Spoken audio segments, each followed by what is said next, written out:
Hi, I'm Chris Ward, and today I'm here at the State Forest in Lanesboro, Massachusetts to talk to you about glaciers. Glaciers are massive ice sheets that exist on the land all year round. During the last ice age, about 10,000 years ago, glaciers reached as far south as Massachusetts. While these ice sheets move relatively slowly, they're able to break off pieces of the bedrock and carry giant boulders across the land until they melt where they deposit them. This is balanced rock. As you can see, this is a massive boulder that was picked up by a glacier during the last major ice age and then deposited here. As the planet's atmosphere warmed, the glacier melted and it left this rock precariously balanced on top of this other rock.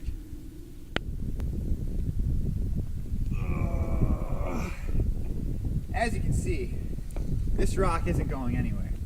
In the late 1800s, this was a very popular spot for teenagers to come and hang out. And back then, the way that the rock was positioned, you could take a group of 8 to 10 strong guys and you could position them all around the rock and you'd be able to tip the rock back and forth on its pedestal.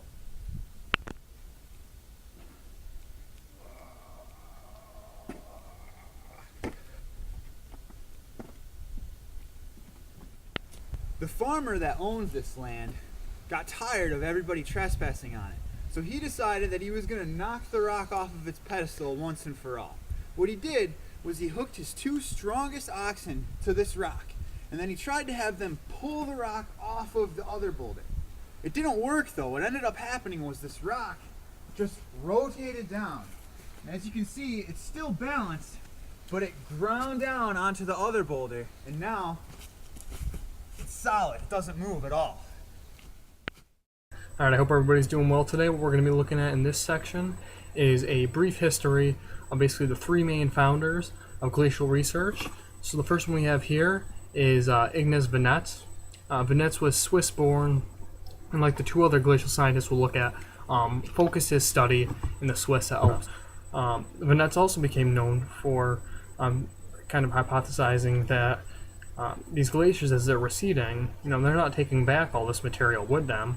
The various amounts of sand and clay and boulders, all this stuff has to be deposited somewhere. So as we saw with balanced rock, those pieces of debris don't just continue to recede with the glaciers as the glaciers retreat, but they instead stay in the landscape and then therefore have a huge impact on the landscape afterwards. So the second glacial scientist we'll look at is Jean de Charpentier. And Charpentier really had an impact on glacial research in 2 main ways. He came up with this idea that as the glaciers retreat, they have to be leaving, physical deposit on the landscape somewhere. And this is where we get the modern day concept of the moraine. Along the bottom, we see this brown deposit, essentially, next to a glacier that's retreating. So, as noted earlier, these glacial deposits, these aren't just, small sand, silt, things like that. It's massive boulders like balanced rock, and because so much is left behind as these glaciers are retreating, it therefore has an impact on the remaining landscape. So Agassiz, as I had mentioned, my personal favorite in terms of glacial scientists. He really became the first glacial scientist to propose the idea of the Ice Age, but in the mid-1800s, this was a theory that took a lot of kind of convincing.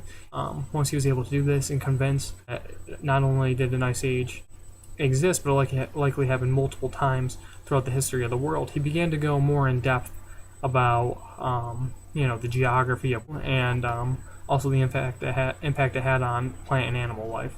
Agassiz had stated that as far south as both the Mediterranean and the Caspian Seas is where glaciers in Europe had existed. We're talking about, south of all of Europe, in what is traditionally, a warm or at least moderate climate, an area which you wouldn't think glaciers would, exist. Agassiz also took interest in the North American landscape later on, coming to various U.S. states such as Maine and studying the moraines and things of that nature. He also concluded that The movement of glaciers was a kind of valuable asset of research to study. So in 1837, Agassiz actually went to a log cabin in the Swiss Alps and began taking some measurements there. And about 3 years later, he was astonished to find, when he went back to where that same cabin was, the glacier had moved so much that the cabin was non-existent anymore.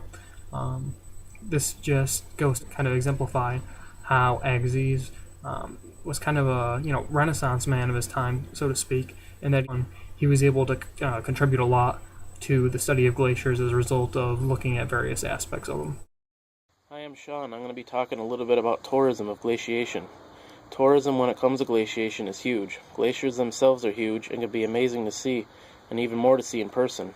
However, even though they are huge, they are way smaller than they have been in the past, and they will keep on getting smaller. With climate change and global warming, the glaciers have been slowly melting and retreating, and sometime in the future there will be no more glaciers to see and the landscape will be drastically different. Last chance tourism. That is basically what glaciation tourism is now, because at some point there will be no more glaciers to see, because with the climate change, the glaciers are retreating all the time and way faster than people may think. Nowadays, with glaciation tourism being so huge, in some locations there are trails that you can actually get up to and around them to see the different features of glaciers. Some even have bicycle paths through the forest. Hikers and climbers also like to go up and even climb parts of the glaciers or cliffs around them to be able to witness them in different ways. Either way, glaciers are always slowly retreating, so if you ever want a chance to get to see one, you're running out of time, and in the future there's a chance that there will be no more. Hope you guys enjoy the rest of your day. Thanks.